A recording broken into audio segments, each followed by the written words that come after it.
पहले मोक्ष को आपने क्या समझा है? अगर जीवन मृत्यु का चक्र है तो उससे मोक्ष भी तो है ना। पॉसिबल क्यों? जो है सो है। अगर जीवन है तो मृत्यु है ना, और जीवन मृत्यु है तो इससे बचने का उपाय भी है। भगवान कह रहे हैं ना, अहम त्वाम सर्वपापेभ्यो मोक्षयिष्यामि मा शुचा, मैं मोक्ष प्रदान करूंगा। तेषाम् अहं समुद्धरता मृत्यु संसार सागरात्। पॉसिबल है।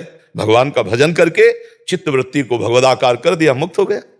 अब ये चित्त वृत्ति शरीर के भोगों में फंसी है, पति पुत्र परिवार, इससे सबकी ममता ताग बटोरी, मम पद मन ही बांधि बर डोरी, समुदर्शी इच्छा कछु नाही, हरस शोक भय नहीं मन माहि। मुक्त हो गया।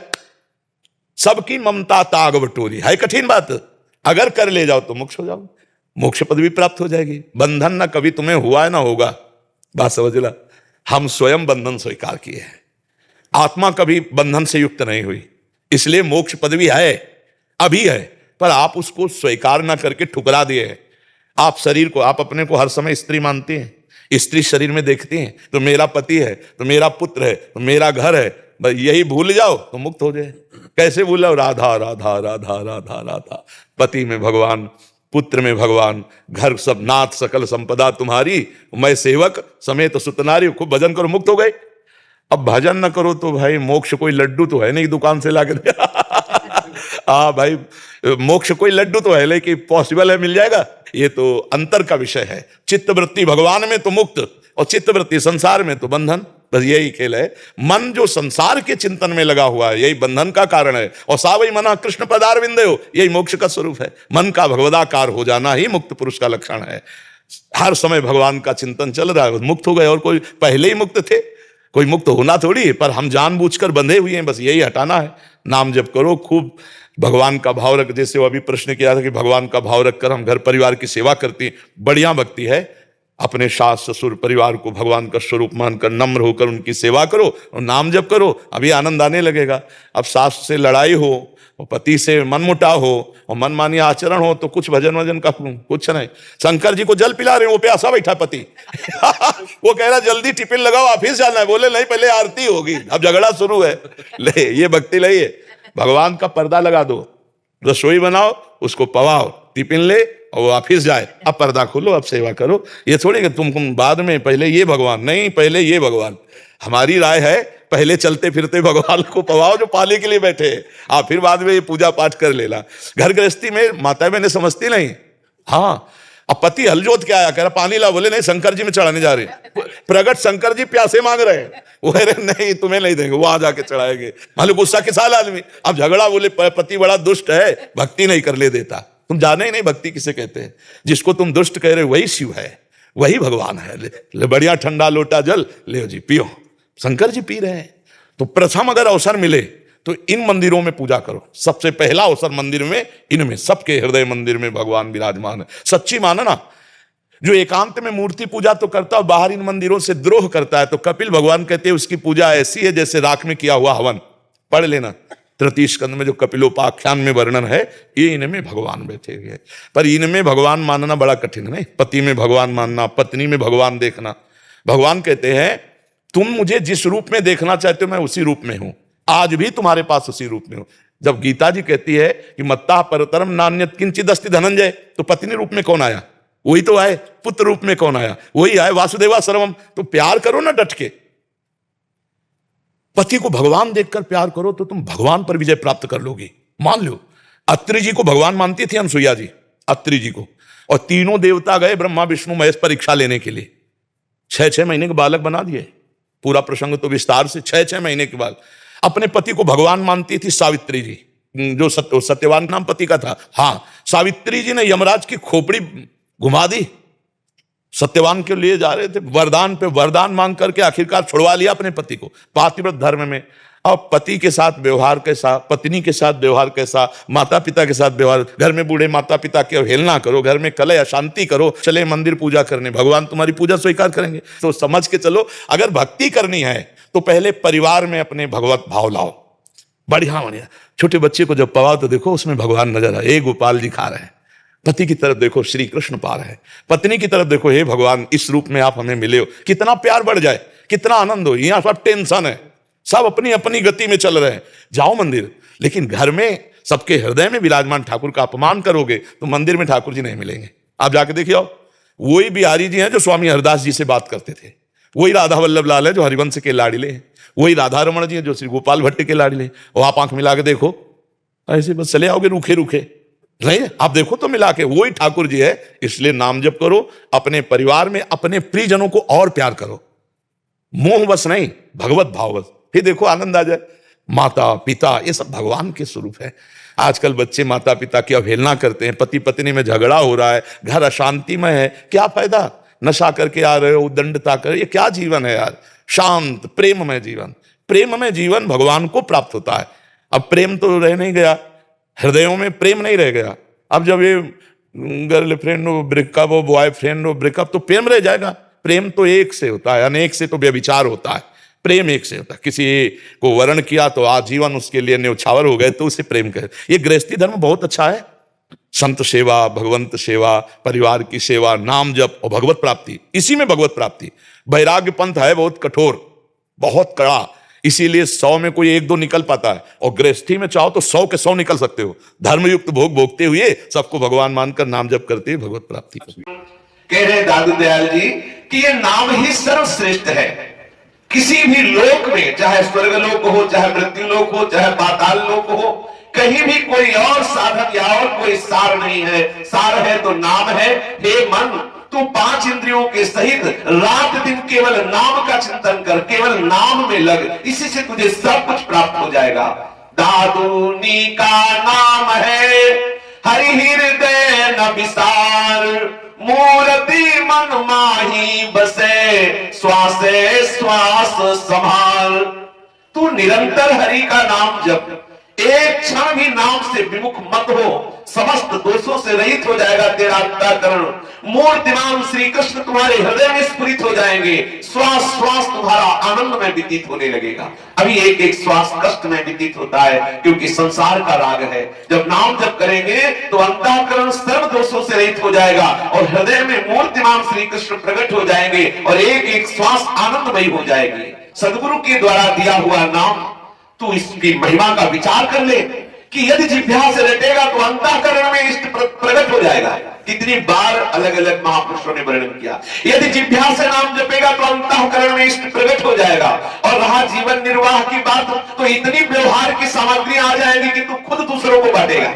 ऐसा हमारे यहाँ सेवक जी ने भी कहा है, श्री हरिवंश नाम सर्वसिद्धि, समय रसिक बिलसय नवनिधि, और भुगतय और देहि न चाचहि, न चाचहि। कह श्री हरिवंश नाम सर्व सिद्धि, समय रसिक बिलसय नवनिधि, भुगतय और देहि और न चाचहि, पोषण धरण न चिंत कराहि, श्री हरिवंश विभो विलसाई सी वृंदावन की माधुरी। जो नाम का रटन करते सारी सिद्धियां हाथ जोड़े खड़ी रहती, 9 निधियां उसके समीप आ जाती, इतना वैभव व्यवहारिक आ जाता है कि खूब स्वयं उसको आवश्यकता के अनुसार प्रयोग करो और दूसरों को बांटो, मांगना नहीं पड़ेगा, क्योंकि नाम रूपी परम चमत्कारिक महान सिद्धि प्राप्त हो गई। नाम सबसे बढ़कर के है। कह रहे हैं कि आप अपने व्यवहारिक कार्यों की पूर्ति के लिए किसी के आगे हाथ मत फैलाओ, अपने इष्ट का निरंतर नाम जप करो, देखो कैसा आनंद अनुभव में आता है। और जितने लोग कहते हैं कि बाबा जियों के पास बड़ा माल है, तो माल तो है ही है, क्योंकि धनी का आश्रय लिया तो धन मिलेगा।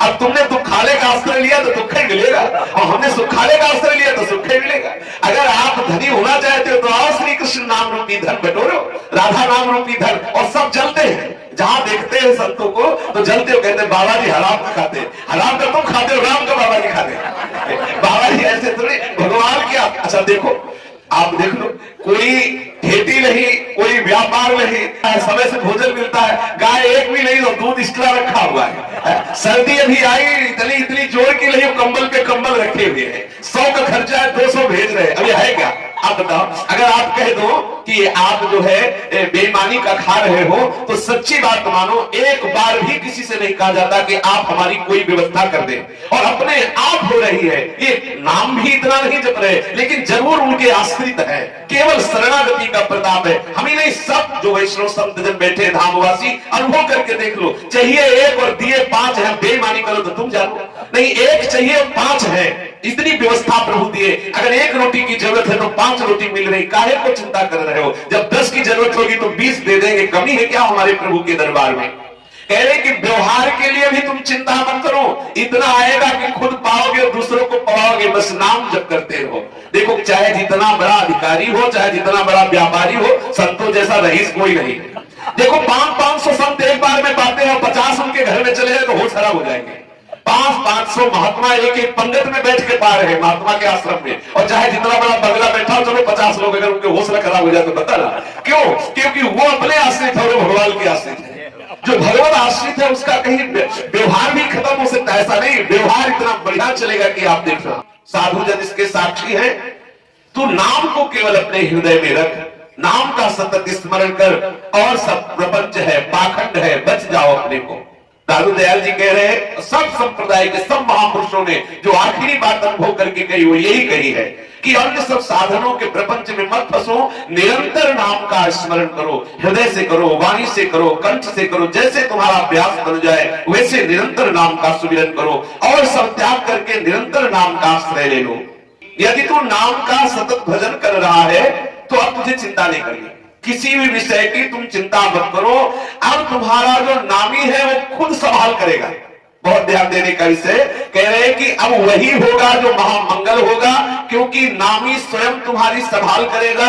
तुम्हें केवल एक ही कार्य करना है कि निरंतर नाम जप करना है। अब कोई किसी से प्रश्न करने की जरूरत नहीं, फिर बूझिए ना, कोई किसी से प्रश्न करने की जरूरत नहीं, केवल नाम जप कीजिए, सारे उत्तर अपने आप आ जाएंगे। कह रहे सारे उत्तर हृदय में आ जाएंगे। और सच्ची बात है, ये प्रश्न तभी तक रहता है जब तक नाम जप नहीं चलता। जब नाम जप चलेगा तो कोई प्रश्न ही नहीं रह जाएगा, अपने आप ज्ञान विज्ञान का उदय होने लगता है। हे भाई, यदि अपने इष्ट के नाम के सिवा और कुछ बोले तो समझ लो अपराध ही है। तीनों लोकों में तुम्हें कोई बचाने वाला नहीं है। जब बोलो तब भगवत संबंध में बोलो, भगवान नाम उच्चारण करो, कभी कहीं कोई अपराध बन ही नहीं सकता। नाम के सिवा और बोले तो अपराध बन जाएगा। हाँ, हरिवंश के नाम अंतर पड़े, कहा हनुमंत विपत्ति प्रभु सोई, जब तो सुमिरन भजन न होई। आत्मोद्धार के लिए और कोई दूसरा समर्थ साधन नहीं है। कोई भटक रहा तो भटकने दो, तुम तो पल पल नाम स्मरण करो, सतत नाम जप करो। ये नाम जप करने से तुम्हें आत्मज्ञान प्राप्त हो जाएगा, नाम जप करने से तुम्हें अद्भुत ब्रह्मानंद का अनुभव हो जाएगा। नाम के सिवा और कोई आधार नहीं है। यदि एक मुहूर्त सतत नाम जप हो जाए तो तुम्हारे संपूर्ण जन्मों के संचित कर्म नष्ट हो जाएंगे, ऐसा तुम खुद देख लोगे। एक मुहूर्त 1 घंटा 30 मिनट। कह रहे हैं कि रात दिन में 16 मुहूर्त होते हैं, अगर एक मुहूर्त अर्थात 90 मिनट एक तार कोई नाम का चिंतन करे 90 मिनट से, तो उसे दिखने लगेगा कि उसके कर्म संचित नष्ट हो रहे हैं और उसके हृदय में आनंद बढ़। 1 घंटा 30 मिनट सतत, दूसरी बात ना नहीं पावे, पर ये बहुत अभ्यास से होगा। ऐसा नहीं कि आज 1 घंटा 30 मिनट में आप ऐसी स्थिति बना लो तो बहुत बढ़िया है। ऐसा अगर अभ्यास हो जाए कि 1 घंटा 30 मिनट नाम के सिवा कुछ याद ही नहीं आया, तो बोले खुद आपके हृदय में ऐसी सामर्थ्य आ जाएगी कि आप देखोगे आपके संचित कर्म नष्ट हो रहे हैं। आप देखोगे कि बहुत आनंद अपने आप स्फुरित हो रहा है। सहज में तुझे इंद्रियों के विजय प्राप्त करने के लिए कोई साधना नहीं करनी, मन को वश में करने के लिए कोई साधना नहीं करनी, केवल तुम नाम जप करो, अपने आप इंद्रियों का नाश हो जाएगा। अपने आप मन में जो वासना है उनका नाश हो जाएगा। इंद्रिय और मन सब आप अपने अधीन कर लेंगे। केवल नाम के प्रताप से प्रभु आपको संभाल लेंगे, समस्त कर्मों के बंधन नष्ट हो जाएंगे। एकमात्र नाम का स्मरण करो। नाम के स्मरण के बिना अरे जीवात्मा, तेरे दैहिक दैविक भौतिक जो ताप है इनसे तू छूट नहीं सकता। अन्य साधन है, योग है, यज्ञ है, दान है, व्रत है, तपस्या है, तीर्थ सेवन है, कर करके न जाने कितने मर गए, ना उनको तत्व की प्राप्ति हुई ना प्रेम की। लेकिन यदि नाम जप करेगा तो निश्चित तुझे तत्व ज्ञान भी हो जाएगा और भगवत चरणारविंद में प्रेम भी हो जाएगा। वो बड़े अभागी लोग होते हैं जो अन्य साधनों के बल पर नाम जपना छोड़ देते हैं या नाम जप नहीं करते। अरे नाम जप के बिना आप पैर जमा ही नहीं सकते परमात्मा में। दादू जी कह रहे हैं कि नाम बिना पर धर्म को कहो कहां है ठौर। इस परमार्थ पथ में बिना नाम जप के आपका पैर टिक ही नहीं सकता। ऐसा माया का प्रवाह है कि बहा के खड़ी कर देगी न जाने कहां। अगर पैर टिकाना है तो नाम बल ही है। वही बुद्धिमान साधक है। रामाई भजे ते चतुर नर, वही बुद्धिमान है जो ऐसी महंगी श्वास से बड़ा महंगा नाम ले रहा है। अगर नाम नहीं ले रहा है तो अपना जीवन व्यर्थ कर रहा है। श्री ठाकुर जी को प्राप्त करने का समर्थ सहज एक ही उपाय है, निरंतर नाम जप कर। एक निमिष के लिए भी अपने प्रीतम के नाम से अलग मत रहो, निरंतर नाम स्मरण करो। सदगुरु के द्वारा प्राप्त जो नाम है वो आपको अमोघ ज्ञान प्रदान करेगा। लौकिक पारलौकिक विषयों में मत भटको, निरंतर अपनी जिह्वा से हरि हरि ऐसा उच्चारण करते रहो, काल भी तेरा बाल बाका भी नहीं कर सकता। शेष चर्चा आगे। श्री राधा वल्लभ लाल की जय।